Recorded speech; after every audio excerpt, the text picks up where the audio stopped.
교리 공부하는 것으로 이렇게 좀 그 각이 좀 잡혔는데요. 여러분들이 기쁨으로 많이 참여해 주시기 바라고요. 많은 사람 초청하셔도 좋겠습니다. 성경 말씀은 로마서 11장 33절 말씀입니다. 33절 말씀. 로마서 11장 33절 말씀. 오늘 성경 교리 공부 5번째, 하나님의 존재와 본성에 관해서 같이 공부하도록 하겠습니다. 11장 33절입니다. 같이 한번 읽겠습니다. 깊도다 하나님의 지혜와 지식의 풍성하며 그의 판단은 헤아리지 못할 것이며 그의 일은 찾지 못할 것이로다. 아멘. 사도 바울이 로마서 11장의 마지막 부분에서 기록한 이 감동적인 구절은 우리가 성경 교리를 연구하는 동안 내내 계속해서 도움을 줄 것입니다. 이 말씀을 여러분의 마음속에 새겨 놓으시기 바랍니다. 자, 전체 주제에 대한 서론, 우리가 총 그 성경 교리를 공부하면서 1번부터 4번까지를 마무리했습니다. 서론입니다. 교리 공부를 하기 위해서 먼저 다져 놓아야 될 아주 중요한 서론 부분입니다. 자, 그래서 이제 각각의 교리로 가야 되겠죠. 그래서 이제 하나님으로부터 이제 시작을 하게 될 텐데, 우리가 첫 번째로 살펴볼 교리는 성경에 첫 번째로 등장하는 교리로서 바로 하나님에 대한 교리입니다. 자, 현재 이 교리는 겉으로 보이는 것보다 많은 사람들이 알고 있는 것 같지만 사실은 명확하지 않게 많이 정리되어 있는 것을 보게 됩니다.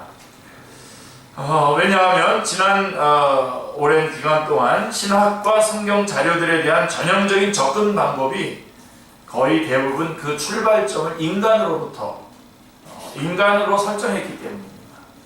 하나님으로부터 시작을 해야 되는데 인간에게서부터 이렇게 시작했습니다. 이것이 이제 우리 모더니즘이라고 부르는 것과 관련된 것들이 우리의 특징입니다.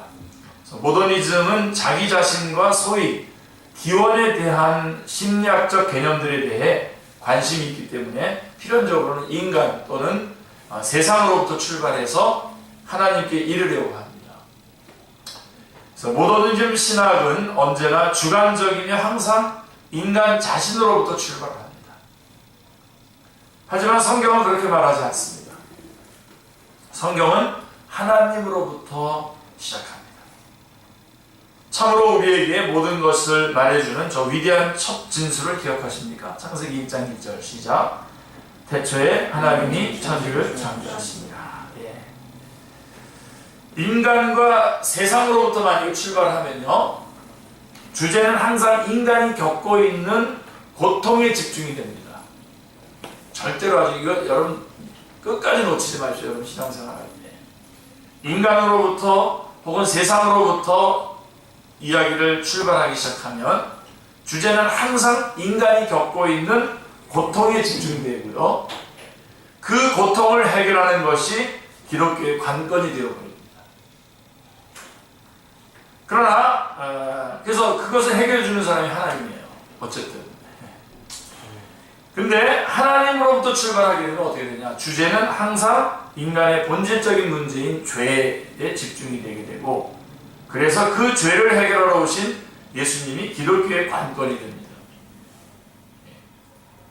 그래서 기독교 방송 그러니까 CBS TV에 보면 성서마담 이렇게 하는데, 거기서 성서마담 가르치는 그 목사가 이렇게 인간으로부터 시작해서 성경을 해석해 나가거든요. 그래서 참 재밌다. 기독교 방송에서 그렇게 하고 있다는 게 참 재밌다. 결국은 인권운동 뭐 이런 것으로 흘러가겠죠. 그죠? 그렇지 않습니다. 성경은 그렇게 되어 있지 않습니다. 하나님으로부터 출발하면 주제는 항상 인간의 본질과 관련되어서 죄의 문제가 나오게 되고, 그 죄의 문제를 해결하신 예수 그리스도에게로 집결이 되게 되어 있습니다. 그래서 이게 구분점입니다. 성경이 구속서다 그랬을 때도 성경을 하나의 교훈과 이런 것으로 이끌어라. 물론 성경에 그게 없다는 게 아니에요. 굉장히 중요합니다. 그러나 그쪽으로 이끌고 가게 되면 결국은 인간들이 어떻게 해야 되느냐 하는 문제로 가게 되고, 어떤 그런 것을 해결할 수 있는 어떤 처세술과 이런 방법, 이런 것 쪽으로 이렇게 해답이 나오게 돼 있습니다. 그러나 인간이 성경이 구속사다라고 했을 때, 하나님으로부터 시작해야 된다라고 했을 때, 우리는 예수 그리스도의 구속의 은총을 의지하게 되겠죠. 자, 우리가 하나님으로부터 시작하는 것을 강조하고 분명하게 이해하는 것이 대단히 중요합니다. 그래서 교리 공부를 하는데 우리가 첫 번째로 우리가 서론을 마치고 난 다음에 첫 번째로 들어가야 되는 것이 바로 하나님에 관한 부분입니다. 하나님을 아는 지식은 궁극적으로 다른 모든 교리의 총합입니다. 그래서 이 위대한 중심이며 모든 것을 포괄하는 하나님 자신에 대한 교리가 없이는 다른 모든 교리에는 아무런 뜻도 아무런 의미나 목적도 없습니다. 하나님에 대해서 정확하게 정리해 놓지 않은 상태에서 다른 교리를 이렇게 저렇게 얘기하는 것은 아무런 의미도 없고 목적도 없는 것입니다.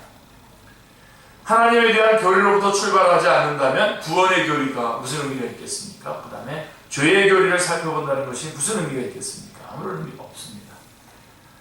하지만 이와 같은 다소 논리적인 고찰은 논외로 하고라도 우리는 하나님에 대한 교리로부터 출발해야 됩니다. 왜냐하면 하나님은 하나님이시며 어떤 사물이나 누군가를 하나님보다 앞에 놓는 것은 하나님을 모독하는 것이 되기 때문입니다. 어떤 사물이나 누군가를 하나님보다 앞에 놓는 것은 우리가 마땅히 해야 할 예배를 하나님께 드리지 않는 것이고, 성경이 우리에게 가르치는 바 하나님 앞에서 우리의 할 바를 하지 않는 것입니다. 그래서 우리는 불가피하게 성경의 시작이 엄청난 진술로 시작을 합니다. 태초에 하나님이. 아멘. 자, 이 교리가 모든 것을 포괄하는 것이기에 우리는 분명 끝없는 주제, 도저히 고갈될 수 없는 주제와 맞닥뜨린 것입니다. 하나님에 대한 교리, 이 주제. 끝이 없는 주제고요. 결국은 고갈되지 않는 주제. 하나님에 관한 부분입니다. 또한 성경의 가르침을 이해한 바에 따르면, 그리고 하나님의 본성과 존재의 필연적인 결과로 이 주제는 한없이 영원한 세대에서 하나님 백성의 마음을 사로잡을 것입니다. 아멘. 여러분의 마음도 분명히 사로잡을 줄로 저는 믿습니다. 자, 그렇다 하더라도 할 수 있는 데까지 우리의 지식을 체계화하려고 노력하는 일은 반드시 필요합니다. 그러한 것이지만 그래도 우리가 알 수 있는 부분까지는 우리가 체계화를 시켜야 합니다. 우리는 하나님에 대한 우리의 생각을 일목요연하게 정리하도록 노력해야 합니다. 자, 이렇게 하는 것은 그리스도인의 생활의 모든 측면에서 특히나 예배에 있어서 우리에게 도움이 될 것입니다. 하나님이 우리에게 성경과 그에 담긴 계시를 주신 이유는 우리로 하여금 바로 이 일을 하도록 하시기 위함입니다. 그렇죠? 하지만 이미 의견의 일치를 본 바와 같이 그저 성경을 일반적인 방식으로 받아들이는 것으로는 충분하지 않습니다. 아시죠? 성경은 교리들을 쭉 나열해 놓은 것이 아니기 때문에 그렇습니다. 우리는 중요한 큰 원리들을 강조해야 합니다. 이것을 알게 된 후에야 하나님을 예배할 수 있는 것입니다. 자, 우리는 하나님의 존재에 대해서, 자, 분명 우리가 처음에 다뤄야 하는 문제는 하나님의 존재 문제입니다. 우리는 하나님을 예배하고 그분을 알기 원한다고 말하는 사람들이기에 우리의 마음속에 떠오르는 첫 번째 생각은 하나님의 존재입니다. 왜냐하면 우리 모두가 아주 잘 알고 있듯이 하나님이 존재하심을 믿지 않는다고 말하는 사람이 많기 때문입니다. 그 사람들과 그들의 주장에 관심이 있기 때문이라기보다는 우리 자신의 입장에서 볼 때에 이 주제에 대해 우리의 생각을 명확히 하는 것이 필수적이기 때문에 이 문제를 떠올리는 것입니다.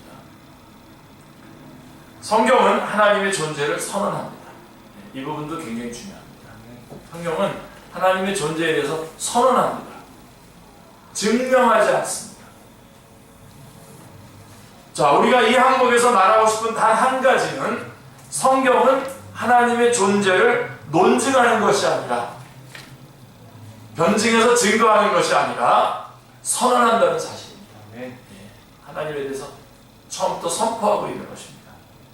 성경은 우리에게 하나님의 존재에 대해 무언가 증거를 제시하는 것이 아니라 그것을 당연한 일로 간주합니다.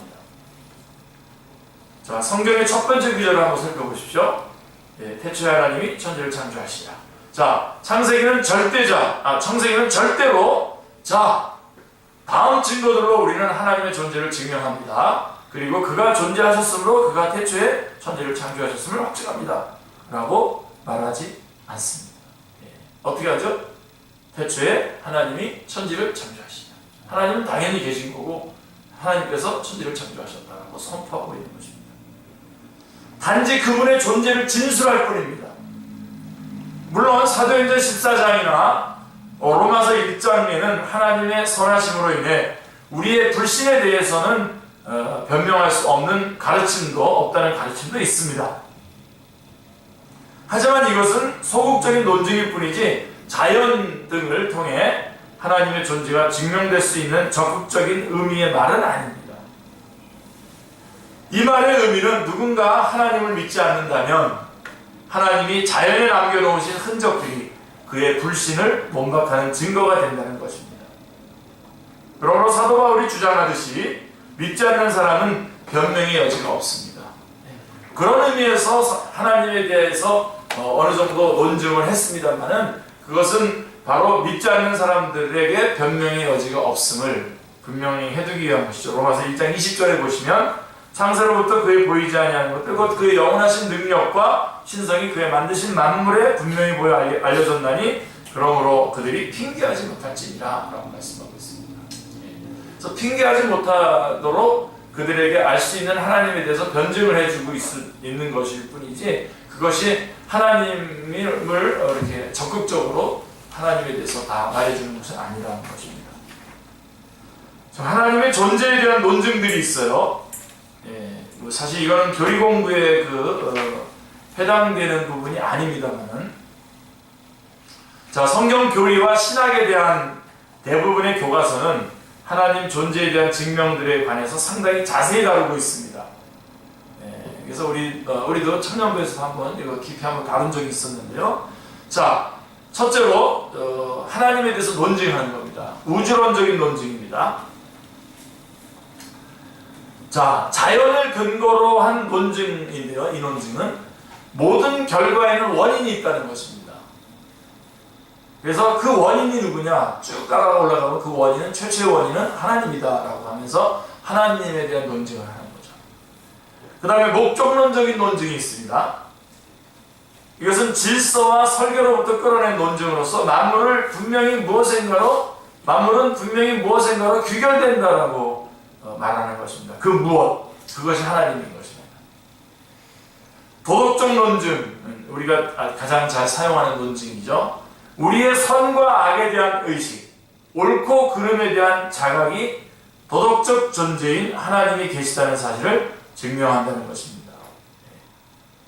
그 무엇, 그 인식, 그분에 대한 인식, 그게 하나님인 거죠. 그 다음에 본체론적인 논증은 모든 사람은, 심지어 가장 미개한 인종이라고 할지라도 하나님이 계시다는 사실을 생각하고 느낀다는 사실에 근거한 것으로서 그들이 그렇게 느끼게 된 어떤 근거가 반드시 있을 것이며 그것이 바로 하나님의 존재에 대한 증거라고 하는 것입니다. 그 근거. 그래서 이 본체론적인 증거 중에서는 가끔씩 어떤 스님이 이렇게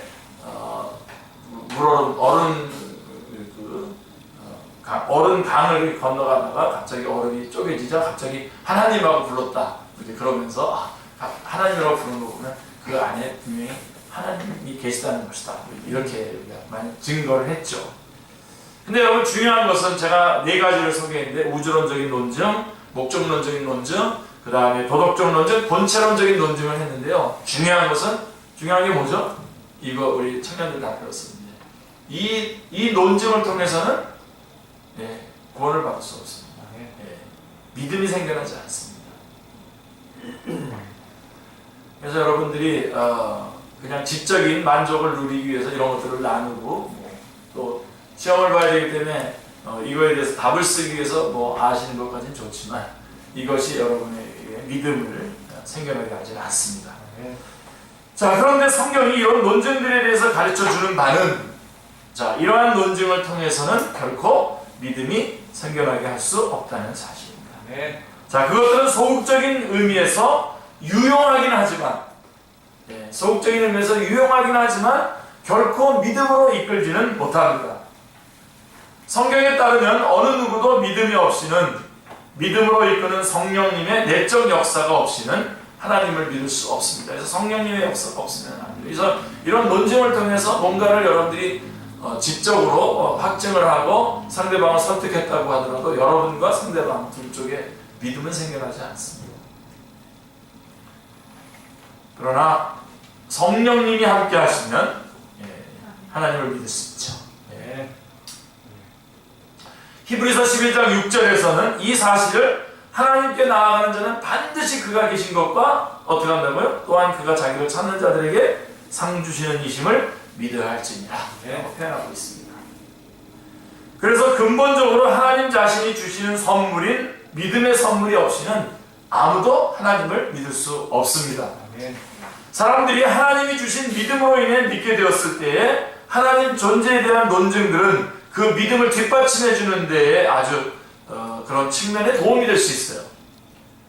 성령님의 역사로 믿음을 갖게 되어서 하나님의 존재를 믿었을 때에 이 논증들은 어떤 그런 도움이 될 수는 있습니다. 그러나 그 이상의 가치가 있는지는 의심스럽습니다. 자, 그런 논증들에 관심이 있다면 그것들을 우리의 믿음을 강화하고 우리와 토론하게 된 사람들을 핑계치 못하게 만드는데 사용할 수는 있을 것입니다. 그러나 여러분 논쟁을 많이 하지 않기를 바랍니다. 우리 동생 전도할 때도 논쟁하시면 제일 좋은 게 이렇게 교회 오게 하는 겁니다. 교회 와서 말씀 들을 때 성령님이 역사하는 것을 기대하는 거죠. 그래서 그걸 기도하는 겁니다. 여태까지 저는 그런 기대를 했고 그렇게 전도했고 그렇게 했을 때에 많은 사람들이 예수님을 만났고 하나님을 알게 되고 구원을 받는 것들을 보게 됩니다. 자, 그럼 다음으로 우리가 살펴봐야 할 것은 하나님을 알 수 있는 가능성의 문제인 것입니다. 자, 우리가 하나님을 알 수 있습니까? 영원부터 영원까지 하나님은 계시며 성경은 분명히 거기에서부터 출발합니다. 그러나 하나님이 세상을 만드시고 또한 우리를 세상 안에 두셨다면 우리는 다음과 같은 질문을 던지게 됩니다. 자, 성경에 제시된 하나님, 성경의 존재를 단언하고 있는 그 하나님을 우리가 안다는 것이 가능하냐라고 하는 것입니다. 자, 이것은 모든 주제 중에 대단히 중요한 측면입니다. 아주 중요한 측면입니다. 우리가 알 수 있을 것인가? 하나님을 알 수 있을 것인가? 물어보셔야 됩니다. 물어보지 않고 들어가면 다시 물어보는 자리를 돌아와야 됩니다. 하나님을 아는 문제에 대한 이 질문은 모든 종교의 목적, 그것도 가장 큰 목적입니다. 이 질문은 우리의 정신과 마음에서 가장 중요한 위치를 차지해야 할 커다란 문제입니다. 자, 우리의 필요가 무엇입니까? 자, 우리의 목적이 무엇입니까? 왜 우리는 교리를 연구하고 있습니까? 자, 우리는 왜 교리 공부를 하고 있습니까? 그리고 이기남 목사는 왜 이 교리 공부에다가 목숨을 걸고 우리 청년들이, 특별히 우리 청년들이 이 교리에 분명해야 된다라고 하는 것을 왜 강조하고 있는 것입니까? 자, 우리의 최고의 필요이자 목표는, 교리 공부의 최고의 필요이자 목표는 뭡니까? 하나님을 아는 것입니다. 자, 그 다음에 하나님을 아는 것이 우리의 최고의 목표인데 왜 그 하나님 아는 것이 최고의 목표입니까? 그를 예배하기 위해서. 그렇죠? 이거가 딱 연결이 돼야 됩니다. 마지막 거 같이 안 따라해서 제가 좀 약간 섭섭합니다. 우리가 교리 공부하는 목적이 뭐냐고요? 하나님을 아는 것이고, 하나님을 아는 목적이 뭡니까? 하나님을 아는 예배하기 위해서. 그러니 여러분, 우리가 하나님 앞에 이렇게 찬양을 통해서 예배하고 하는 이런 일들을 여러분이 맡아가지고 계십니다. 그 다음에 이 일에 우리가 이렇게 예배 드리는 것, 어마어마한 일인 것입니다. 그러니까 다시 뒤집어서 이걸 하자면 우리 하나님을 예배한다고? 그럼 우리가 하나님 앞에 드리는 예배의 그 질이 어디에서 결정하는 것입니까? 하나님을 얼마나 알고 있느냐에서 결정이 나요. 하나님을 얼마나 아느냐는 어디서 결정이 됩니까? 우리가 성경 말씀 속에서 교리 공부를 얼마나 잘했느냐에서 결정이 됩니다. 이게 딱 일직선이에요. 성경의 가르침에 따르면 우리의 최고의 필요는 언제나 하나님을 아는 것이어야 하며, 그래서 하나님을 아는 것이 가능한가의 문제가 제기되는 것입니다. 하나님의 존재는 믿지만 그분을 아는 것은 불가능하다고 주장하는 사람들이 있기 때문입니다. 이런 것 중에서 가장 여러분 기억나십니까? 이신론 기억나셔야 되죠. 오늘날에도 그 가르침을 믿는 사람들이 상당히 많습니다. 이 이신론은 뭐냐면, 하나님은 우주를 창조하셨어요. 하나님은 우주를 창조하긴 했지만 이제는 관여하지 않고 우주는 자체의 법칙에 따라서 움직인다고 보는 사상입니다. 그들은 시계 제작자가 시계를 만들듯이 하나님이 세상을 만드셨다고 믿습니다. 그거는 믿어요. 그리고 나서 시계 태엽을 내려놓고는 더 이상 아무런 관심도 받지 않고 아무런 관계도 맺지 않는다라고 믿는 것이죠. 이 이신론입니다. 그 이론에 따르면, 이 이신론에 따르면 우리가 하나님을 알 수 있을까요, 없을까요? 하나님을 알 수 있는 방법이 없죠. 불가능하죠. 이 생각이 완전히 잘못된 것이라고 말할 수 있는 이유는 수없이 많이 있습니다. 하지만 그 중에서도 가장 강조하고 싶은, 누구보다도 복음적 그리스도인들에게 강조하고 싶은 측면은, 하나님을 아는 지식이 우리가 하나님께로부터 기대하는 다른 어떤 은혜들보다도 더 중요하다는 것입니다. 맞습니까? 아멘입니까? 네. 하나님을 아는 것이 하나님으로부터 기대하는 다른 그 어떤 그런 은혜들보다도 더 중요하다는 것입니다. 그래서 우리는 하나님을 아는 일에 최선을 다해야 됩니다. 우리의 모든 추구, 모든 예배, 모든 노력의 목표가 특별한 체험이나 특정한 복을 구하는 것이 되어서는 안 됩니다. 분명히 여러분 이 말씀 붙잡으셔야 됩니다. 어디로 집중이 되어야 됩니까? 하나님을 아는 것으로 모든 것이, 우리의 신앙의 모든 것이 집중되어야 됩니다.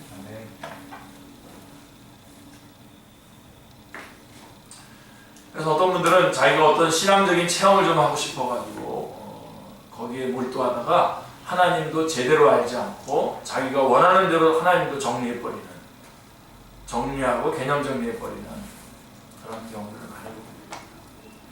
특별히 여러분, 제가 최근에 한번 말씀드렸던 저 방언에 관한 것에 대해서 누가 질문했다고 제가 했잖아요. 그랬을 때에 그 방언이 어떻게 해서 우리에게 주어진 것이고 그것이 오늘날 하나님에게 대해서 어떻게 사용되어져야 되고 어떻게 또 역할을 해야 되는가, 이렇게 찾아야 되는데, 일단 내가 이것을 경험해야 된다는 거예요. 그래가지고 여기에 집중하게 되는 거죠. 그러니까 이 개념이 달라져 버립니다. 그것보다도 더 중요한 게 뭐죠? 하나님을 아는 것입니다. 하나님을 아는. 그래서 여러분, 하나님을 알면 이 방언이라는 것이 하나님이 주시는 선물이구나. 그러면 선물은 하나님이 주시면 받는 거구나 하고 이렇게 해야죠. 제가 이렇게 설명을 했는데도 이걸 가지고 또 시비 거는 사람이 있더라고요. 선물 좀 달라 그러면 안 되겠습니까? 선물 달라 그러면 벌써 찌질한 인생이죠. 선물은 줄 때 받는 거지, 안 주는데 달라 그러는 거는 뭐 이상한 거 아니에요. 그 대신 내가 하나님을 알아가는 거예요. 열심히 알고 알 만큼 하나님을 예배하는 거예요. 그럼 하나님이 원하시면, 필요하면 이것이 이 방언이 은사이기 때문에 이타적인 것이죠. 나의 방언을 통해서 누군가를 주님 앞으로 인도해야 될 때가 오면 주님께서 나에게 필요하다면 나를 통해서 주시는 거죠. 근데 만약에 여기에 몰두하게 되면, 방언 학교도 있었어요 전에, 지금도 있는지 모르겠는데 그런 식으로 이걸 왜곡시키게 되지 않습니까? 우리 축제교회 성도님들, 여러분들은 정말 이 부분에 있어서 이 순서를 바꾸지 마시기 바랍니다.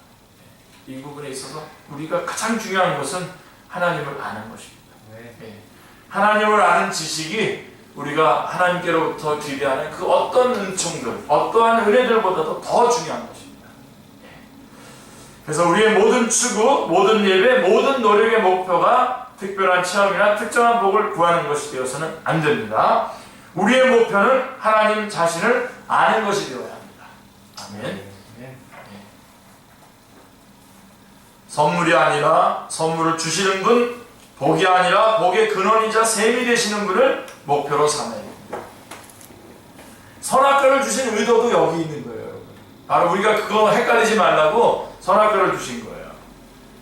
복 자체에 빠져들어서 복을 주신 하나님을 놓치지 않게 하기 위해서 임마누엘로 선악과를 주신 거죠. 그래서 선악과를 바라볼 때마다 하나님이 이 모든 것을 주셨지, 하나님 살아계시지, 하나님께 영광을 돌려야지, 하나님이 하나님이시지 하고서 분명히 알게 하기 위해서 동산 중앙에다가 선악을 하게 하는 나무를 두신 겁니다. 우리는 모두 자신과 자신의 문제로부터 시작하려고 하는 경향이 있습니다. 지금도 여러분 섭섭해요. 그런 여러분들 안에서 이런 신앙의 모습이 나올 때마다 저 섭섭합니다.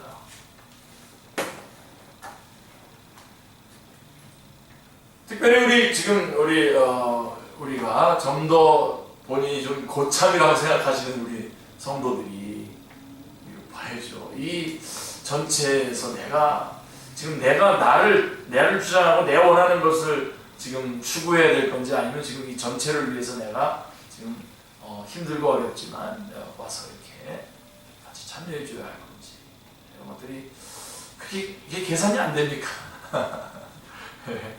계산 한번 잘 해보십시오. 잠깐만 우리 나로부터 출발해서 내가 지금 어떻게 하는데, 제가 최근에 몇 분 선교사님한테 이렇게 나오셨는데 제가 연락을 잘 못 드려가지고 그냥 들어가신 분이 한 2분 계셔요.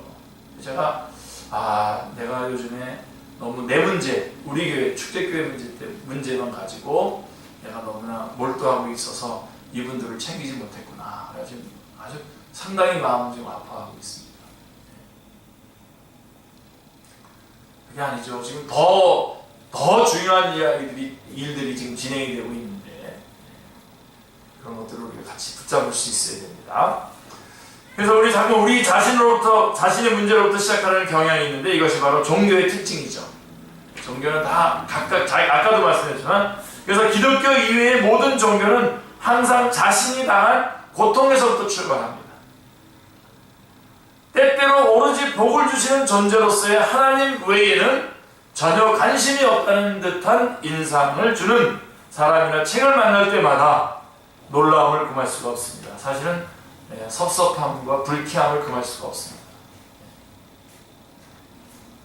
그렇게 말씀을 했는데도, 그렇게 설교를 듣고 그렇게 했는데, 이 설교 들을 때는 뭐 하고 있는 거예요? 어디 가서 훈련 받을 때는 열심히 하고, 여기서 설교 들을 때는 딴청하고 그러면 안 됩니다. 그렇게 말씀을 했는데도 그 말씀을 듣고서는 엉뚱한 짓을 하는 거예요. 그것은 완전히 잘못되고 전적으로 비성경적인 일이기 때문입니다. 브루스 윌킨슨의 야베스의 기도 같은 그런 책이라든가, 조엘 오스틴의 긍정의 힘 같은 그런 책들, 릭 워렌의 목적이 이끄는 삶 같은 책들이 바로 그런 책들입니다. 우리 주님 자신의 말씀을 들어보십시오. 로마서 5장 8절에 보세요. 마음이 청결한 자는 복이 있나니 저희가 하나님을 볼 것이며. 하나님을 보는 것이 우리의 최고의 선입니다. 하나님을 보는 것은 우리의 목표이자 목적지입니다. 이 말씀은 팔복의 하나로서 다른 모든 것을 요약하는 것입니다. 이보다 더 중요한 것은 없습니다. 하나님을 보는 것은 우리가 갈망하는 그 어떤 것보다 더 중요한 일이며, 우리의 모든 노력의 이유도 이것이 되어야 합니다. 영생에 대한 우리 주님의 정의를 한번 생각해 보십시오. 영생이 무엇입니까? 우리가 그 질문을 받았을 때 어떤 대답을 하는지 궁금합니다. 자, 영생이 뭡니까? 여러분 대답해 보십시오. 영원히 사는 것. 예, 영원히 사는 것 맞습니다. 근데 성경은 그렇게 해석하진 않아요. 우리는 영생을 궁극적으로는 영원히 사는 겁니다. 그것이 이어지는데, 우리는 영생을 우리가 받은 것이나 경험한 것들 주관적인 방법으로 묘사하는 경향이 있습니다. 예, 뭐 사실 굉장히 중요한 말입니다. 이건 성경을 해석하는 데 있어서도 물론 그런 것들도 영생에 포함됩니다. 우리가 가지고 있는, 우리가 받은 어떤 것이나 경험한 것으로 영생을 주관적으로 묘사할 수 있습니다. 물론 영생에 포함됩니다. 그런 것들도. 하지만 우리 주님의 저희는 다음과 같습니다. 잘 아시죠? 17장, 요한복음 17장 3절에 보면 같이요. 영생은 곧 유일하신 참 하나님과 그의 보내신 자 예수 그리스도를 아는 것입니다. 영생은 곧 유일하신 참 하나님과 그의 보내신 자 예수 그리스도를 아는 것입니다. 아는 것. 자, 이제 이 문제를 올바르게 한번 정리해 보십시다. 그렇습니다. 자, 우리가 용서를 받았음을 알고 싶어 하는 것은 옳은 일입니다. 죄로부터 해방되고 싶어 하는 것도 옳은 일입니다. 이 모든 일은 완전히 정당합니다. 정당합니다. 하지만 이런 소망들이 하나님을 알기 원하는 것보다 더 우선하는 것이라면 우리의 전체적인 마음가짐은 대단히 그릇된 부적절한 것입니다. 이거 아멘 해주셔야겠죠. 아멘. 여러분, 우리는 지금 우리 축제교회의 경우는 지금 안 믿는 것, 안 믿냐 믿냐, 성경을 믿냐 안 믿냐 이런 거에 구분점을 지금 나누는 것이 아니라 지금 믿고 있어요. 우리 다 믿고 있고 굉장히 높은 차원의 신앙을 구사한다고 다들 하는데, 이런 부분에 있어서 아주 슬그머니 이 부분에 있어서 싹 빠져나가가지고 다른 길로 간다는 것이죠.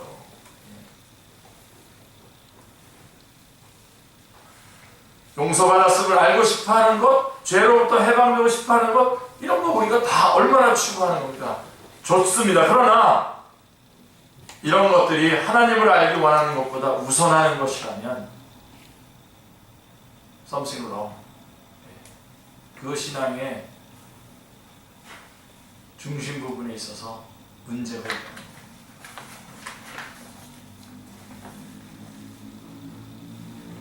우리가 가진 문제의 대부분은 우리가 하나님을 알고자 하는 소망으로부터 출발하지 않았다는 사실입니다.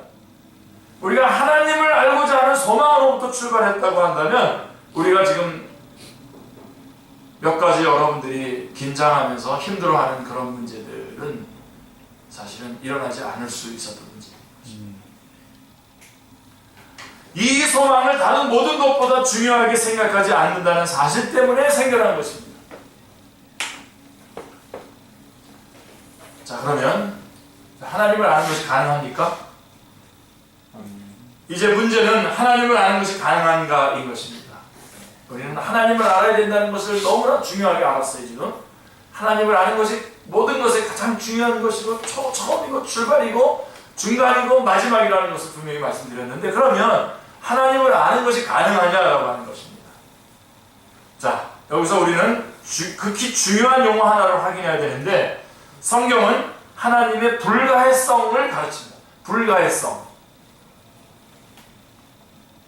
incomprehensibility. 굉장히 긴 단어라서 제가 여러분 들으면서 incomprehensibility of God. 하나님에 대한 불가해성. 무슨 뜻입니까? 인간은 하나님을 최종적으로 파악하거나 이해할 수 없다는 것입니다. 불가해성, 알 수 없다는 겁니다. 하나님에 대해서. 우리가 하나님에 대한 교리를 읽어나가며 마음으로 이해하려고 애쓰지만 하나님은 불가해한 분이시기에 궁극적으로, 그리고 최종적이며 궁극적이고 최종적이며 완벽한 의미까지 하나님을 안다는 것은 절대로 불가능하다는 말입니다. 아멘이죠? 네. 디모데전서 6장 16절, 로마서 11장 33절, 이사야서 55장 8절 9절에 이 점을 어떻게 기술했는지 한번 읽어보시기 바랍니다. 여러분 한번 점검해 보세요. 디모데전서 6장 16절, 로마서 11장 33절, 이사야서 55장 8절 9절입니다. 하나님은 아무 아무도 가까이 할 수 없는 빛에 거하십니다. 영원하고 절대적인 존재이신 하나님은 불가해한 분이십니다. 네. 이 단어 하나 여러분 꼭 알아두시기 바랍니다. 하나님의 불가해성. 하나님을 알 수 없다는 겁니다. 특별히 궁극적이고 최종적이며 완벽한 의미까지 하나님을 안다는 것이 불가능하다라고 하는 것입니다.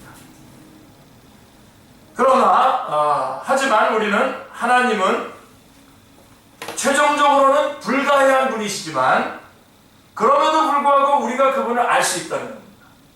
성경이 우리에게 말해주는 겁니다. 알 수 있다는 사실을 압니다. 하나님을 이해할 수는 없지만 감사하게도 알 수 있습니다. 아멘.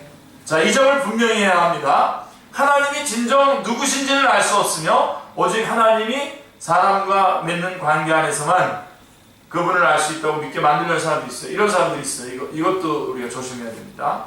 자, 하나님이 진정 누구신지 알 수 없으며 그렇지만 오직 하나님이 사람과 맺는 관계 안에서만 그분을 알 수 있다고 만들려는, 그렇게 믿게 만들려고 하는 사람들이 있습니다. 하지만 그것은 성경의 가르침에 비추어 볼 때 상당히 잘못된 것입니다.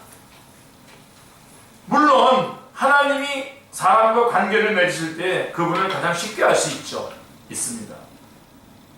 하지만 우리가 앞에서 보았듯이 성경은 우리가 하나님을 알 수 있다고, 심지어 그분의 가장 중요한 본성까지도 알 수 있다고 가르치고 있습니다.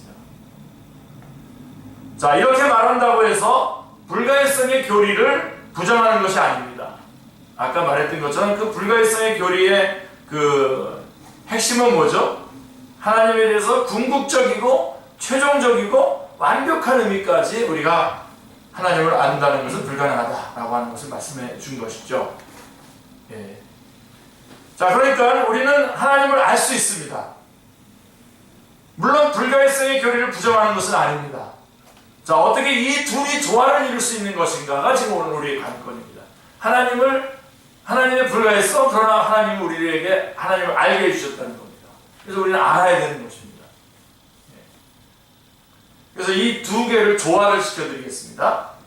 자, 우리가 하나님의 본성에 대해 갖고 있는 지식은 부분적인 지식에 불과할 것입니다. 자, 부분적인 지식에서 여러분들이 딱 체크해 주세요. 부분적인 지식입니다. 그렇지만 그 부분적인 지식이라고 해도 그것은 진정한 지식입니다. 부분적인 지식이라고 하더라도 진정한 지식입니다. 비록 그것이 완전한 지식은 아니라고 할지라도 그 지식은 진실한 지식이며 우리가 하나님을 영화롭게 하도록 이끌기에 충분합니다. 그래서 우리 성경은 충분한 계시입니다. Sufficient Revelation. 아멘. 충분한 것입니다. 우리가 구원받고 하나님께 영광을 돌리기에 충분한 계시. 우리가 이 하나님에 대한 지식을 갖게 된 이유는 하나님이 그것을 우리에게 주시기를 기뻐하셨기 때문입니다. 그분은 불가해성, 우리가 그분의 그 궁극적이고 그 완전한 그분을 알 수는 없지만 그분이 우리에게 보여준 것, 그분이 기뻐서 우리에게 보여주기를 원하셨던 것, 그 지식은 우리가 가질 수 있는 것입니다. 분명히 이것이 성경의 모든 가르침의 요점이자 목적입니다. 우리는 성경에서 하나님이 하신 여러 가지 말씀의 조명을 통해 하나님이 주신 계시를 발견할 수 있습니다. 이 말씀들은 우리에게 하나님과 사람의 관계에 대한 것만이 아니라 하나님의 존재에 대해서도 가르쳐 주도록 의도되었음이 분명합니다. 자, 또 하나 용어를 하나 또 소개해 드릴 텐데요. 신인 동형론이라고 하는 용어를 또 하나 소개해야 되겠습니다. 신인 동형론. 자, 이것은 성경의 가르침들 중에 하나님이 마치 사람인 것처럼 말씀하고 계신 규절들을 말합니다. 이 규절들은 하나님이 말씀하시고 감정을 느끼시는 것으로 묘사하는데 이 또한 분명히 우리로 하여금 하나님 자신의 본성에 대해 알게 하고자 계획된 구절들입니다. 또 하나의 논거는 성경에 하나님의 선지자들과 종들에게 보여졌다고 기록된 여러 환상들입니다. 환상들. 자, 그런 것들을 통해서 우리는 하나님을 알 수 있는데 모세가 반석 틈에서 하나님의 모습을 보았지만 모습을 보았던 그 사건 여러분 아시죠? 그 그것은 하나 예를 들 수 있겠습니다. 자, 이 환상들은 무엇입니까? 그것들은 분명히 하나님이 자신의 영광스러운 모습을 내 존재의 일부를 보여주신 것이죠. 예. 그래서 그것이 표본이 되는 표본. 예. 우리 밭에다가 그 벼를 심을 때 먼저 모내기를 해서 모판이 먼저 그 표본이 되듯이 예. 그것이 표본이고 예증입니다. 예. 그러니까 우리 하나님이 이렇게 완벽하게 우리 좀 칠판 있으면 좋겠는데 하나님 이렇게 완벽해요. 완벽한 하나님이잖아요. 그렇지만 우리는 이 하나님을 다 알지 못하고 한쪽을 이렇게 이 부분을 나눕니다. 그렇죠? 그렇지만 이건 완전한 지식이에요. 그래서 이것을 통해서 우리는 이 더 완전한 하나님이 있다는 것을 알게 되는 거예요. 믿는 거죠. 근데 이제 여러분 다른 종교들은 요만큼 알게 된 요걸 가지고 이거를 뻥튀겨서 이게 마치 다인 것처럼 이렇게 얘기해가지고 하는 거죠. 그건 다른 종교는 그렇게 하지만 우리는 그렇게 하지 않습니다. 하나님을 알 수 있도록 주님께서 우리 계시해 주신 분들은 알아요. 계시해 주신 부분은 알고 우리가 알아야 돼요. 그러나 안 보여주신 분들은 우리가 다 알 수 없음을 인정하고 믿는 거죠. 근데 그 중에 하나가 예를 들면 모세에게 이렇게 하나님의 모습을 잠깐 보여주셨는데 이것을 통해서 그것이 우리의 표본이 되는 것이죠. 표본과 예증일 수 있는 것입니다.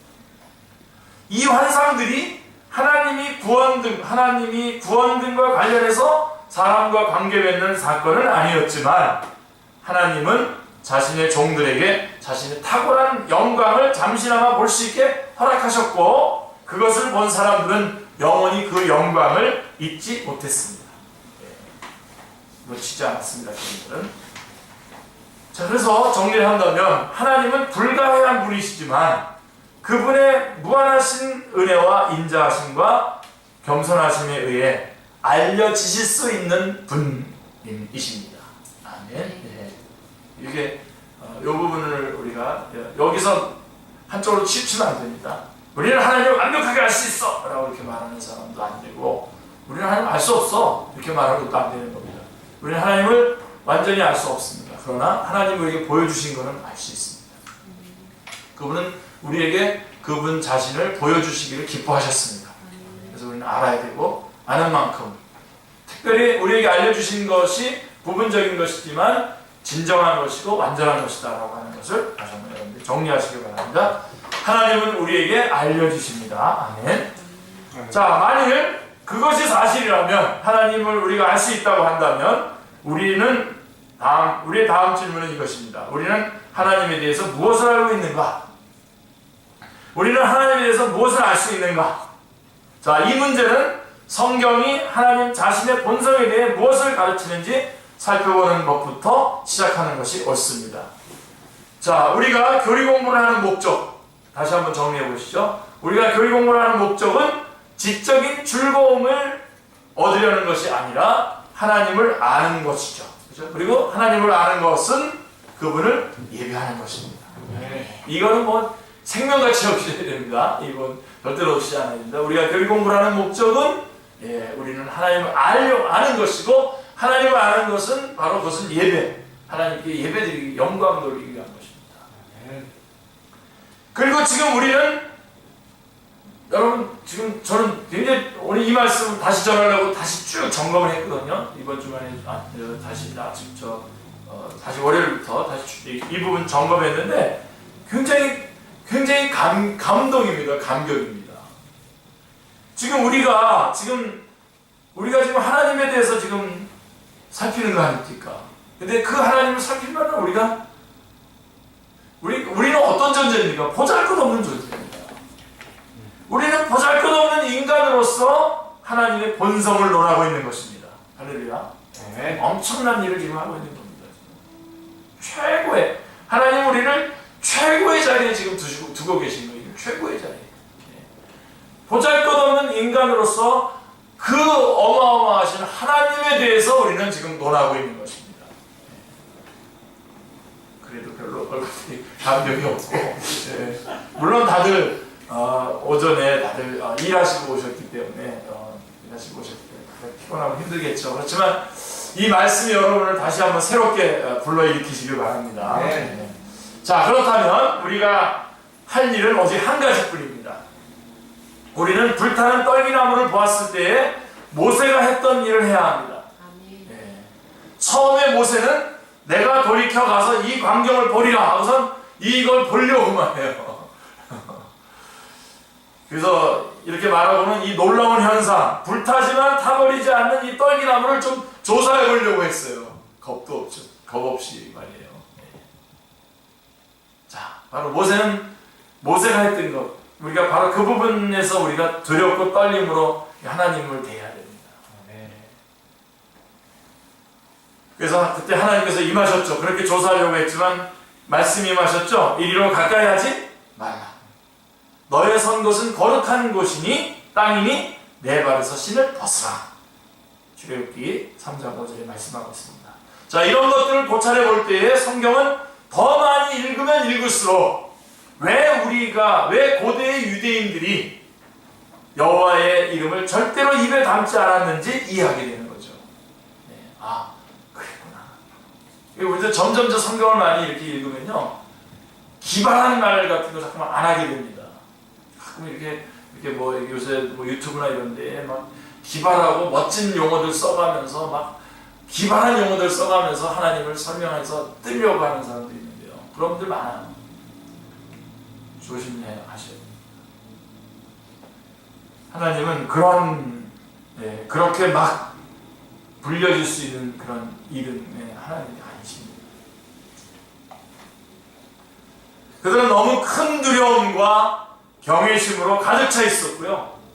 하나님의 엄유하심의 개념을 알고 있었기에 심지어 그 이름을 말하는 것조차 감히 하지 않았던 것입니다.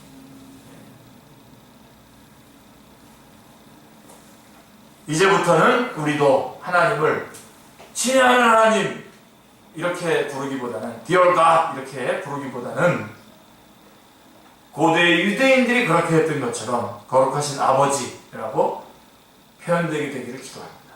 네, 정말 주님의 이름으로 부탁드립니다. 여러분 그렇게 하십시오. 네.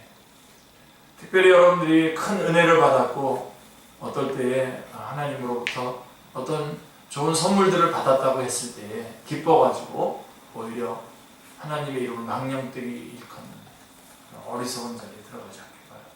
그럴 때일수록 더 다시 한번 하나님의 그 거룩하심 앞에 다시 한번 두려움을 받는 것이 중요합니다.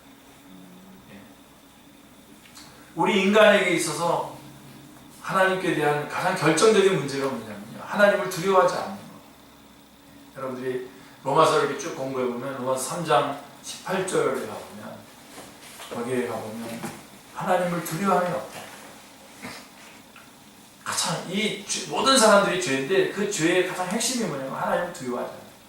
그럼 여러분 하나님을 두려워하지 않으니까 다른 것도 안 두려워하겠죠? 그게 아니라 대신 다른 걸 두려워하죠. 여러분 우리는 하나님 앞에 정말 이러한 두려운 마음, 하나님 앞에 항상 하나님의 거룩하신 하나님 앞에 서는 이 마음 이거 가져야 됩니다. 그게 성경적입니다. 한번 찾아가 보세요. 이렇게 툭 찍어보세요. 성경에는 거룩한 아버지라고 하는 그런 표현은 있지만 사랑하는 하나님이라고 하는 건 결코 없습니다. 물론 하나님이 사랑이 아니라는 말을 하려고 하는 게 아니에요. 지금 제가 우리들의 마음을 말하는 겁니다.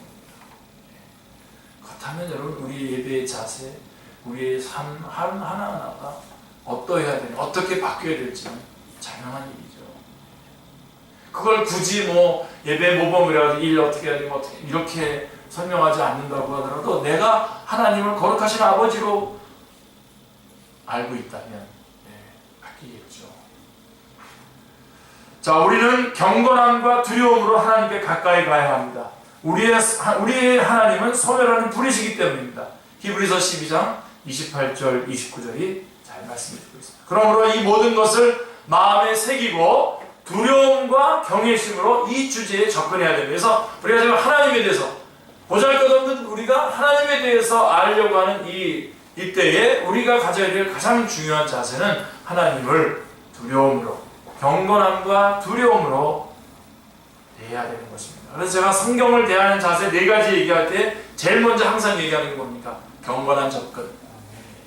정확한 숙지, 절대적 순종, 분명한 전달 이렇게 얘기하지 않습니까? 제일 중요한 게 경건하게 접근하는 겁니다. 하나님의 말씀. 세상에 어떤 소설책을 대하듯이 성경을 대하고 이 설교 말씀을 들을 때에 하나님 앞에 서서 설교 말씀을 들을 때에 어떤 강연을 듣는 마음으로 들으면 안 되는 것입니다. 두려움과 경외심으로 접근해야 됩니다. 자, 그러면 조금만 더 할게요. 성경이 하나님의 본성에 대해서 말해주고 있는 것 중 몇 가지를 살펴보겠습니다. 간단하게 살펴보겠습니다. 오늘 저녁에는 이 문제에 대해서는 우리가 부정문으로만 말할 수밖에 없다는 사실을 염두에 두시기 바랍니다. 그렇게 관찰하는 것이 매우 흥미롭습니다. 자, 우리의 유한함 때문에 그렇습니다. 우리의 유한함과 하나님의 초월적인 위대함 및 영광 때문에 심지어 우리의 긍정적인 진술도 그 자체가 저절로 부정적 진술이 되고 맙니다. 자, 하나님은 무한하십니다. 무한하십니다. 근데 사실은 이 무한하다는 말, 자, 성경은 하나님의 무한성, 즉 하나님의 본성이 무한함을 가르쳐 줍니다. 사실 여러분 이거 하나만 묵상을 하더라도요, 정말 며칠간 여러분 감격으로 눈물로 보낼 수밖에 없을 것입니다. 하나님 무한하신 분이죠. 네. 자, 그 모습을 한번 옆 사람, 하나님 무한하신 분이라고 하는 것을 눈빛으로 한번 전달해 주십시오. 하나님 무한하신 분, 정말 이 무한하신 하나님, 이것만 가지고도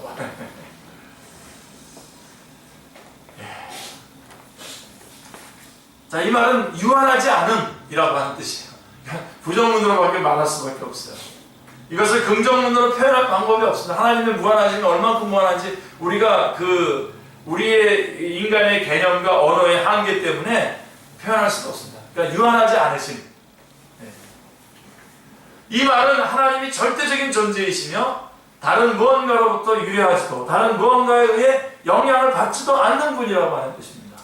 이런 해석들을 잘 여러분 정리해 두셔야 돼요. 하나님이 무한하시다라고 하는 것은 하나님이 절대적인 존재이시고 다른 무언가로부터 유래하지도 않았을 뿐만 아니라 다른 무언가에 의해서도 영향을 받지도 않는 분이라고 하는 뜻입니다. 출애굽기 3장 13절에서 모세는 하나님께 말했습니다. 하나님, 그들이 내게 묻기를 그의 이름이 무엇이냐 하리니 내가 무엇이라고 그들에게 말하리까? 그때 하나님께서 이렇게 말하라고 했습니다. 14절에 하나님이 모세에게 이르시되 나는 스스로 있는 자니라. 또 이르시되 너는 이스라엘 자손에게 이같이 이르기를 스스로 있는 자가 나를 너에게 보내셨다 하라. 자, 스스로 있는 자가 나를 너에게 보내셨다 하라. 자, 궁극적이며 절대적인 존재, 얼마나 놀라운 사상입니까? 다시 말해서 하나님의 무한성은 하나님이 다른 모든 것의 원인이며 모든 실존, 모든 존재가 다 그로부터 유래했다는 것을 시사하고 있는 것입니다. 모든 것이 다 주님으로부터 온 것입니다. 그리고 우리는 그 주님을 믿고 있고 그 주님은 우리를 사랑하시고 그분은 전능하신 분이에요. 네, 이거를 연결을 시키셔서 묵상하시기 바랍니다. 예. 또한 하나님의 이 무한성은 하나님이 모든 구속과 어떤 것은 구속, 구원한다는 그런 구속이 아니라 모든 그런 얽매인, 얽끄는 것과 한계로부터 자유로우시다라고 하는 사실을 생각나게 합니다. 하나님에 관한 그 어떠한 제한도 전혀 없습니다. 하나님은 모든 것이며 모든 것에 계시고 제한이 없으십니다. 아멘. 아마도 하나님이 무한하심을 고찰하는 가장 좋은 방법은 모든 만물을 넘어서는 하나님의 높으심, 장엄하심, 말할 수 없는 그 위엄, 탁월하심 등을 생각해 보는 것일 것입니다. 하나님은 말씀하십니다. 나는 스스로 있는 자니라. 요한계시록 4장 8절에는 거룩하다 거룩하다 거룩하다 주 하나님 곧 전능하시며 전에도 계셨고 이제도 계시고 장차 오실 이시라고 기록되어 있습니다. 하나님의 무한성은 성경이 처음부터 끝까지 창세기로부터 시작해서 요한계시록 끝까지 모든 곳에서 강조되어 있습니다. 우리가 기도할 때 여러분 반드시 이 하나님의 무한성을 상기해야 합니다. 예. 이것은 좋은 의미로도 상기해야 되고 또 경계하는 의미에서도 상기를 하셔야 됩니다. 자, 신인 동용론, 아까 말씀드렸죠. 신인 동용론에 대해서 하나님이 우리와 같이 말해주시고 우리의 이해를 돕기 위해서 이렇게 말해주시고 이렇게 하시는 우리 인간과 같이 행하시는 그 신인 동용론에 대해 우리는 하나님께 감사하지만 동시에 감사해야 하지만 동시에 또 이것으로 인해서 잘못을 범하는 경우도 많이 있습니다. 자, 우리가 기도 가운데 다가가고 있는 그분이 바로 이 무한하시고 절대적인 존재라는 사실을 기억하시기 바랍니다. 네, 제가 할렐루야라고 붙여놨는데 괜찮겠습니까? 네, 이 무한하신 분에게, 지금 이 무한하신 분에게 기도하고 있는 거예요. 그래서 할렐루야입니다. 저는. 그래서 좋은데, 또 그러나 바로 그분이 누굽니까? 그분은 하나님이십니다. 거룩하신 하나님이십니다. 절대적이고 무한하신 하나님이십니다. 네. 그 부분을 여러분들이 같이 붙잡아야 됩니다. 그리고 하나님은 영이시라고 말씀하고 있습니다. 그리고 우리 네 가지 중에서 이제 한 가지만 지금 먼저 보고 오늘은 마쳐야 되는데, 영이시고, 두 번째는 영이시고, 세 번째는 인격이시고, 네 번째는 죄송합니다. 합일체, 합일체입니다. 삼일체 교리를 얘기하는 건데, 이 부분은 다음 주에 다시 한번 이어서 하나님의 본성에서부터 다시 한번 더 여러분께 점검해 드리도록 하겠습니다. 예, 우리 이 시간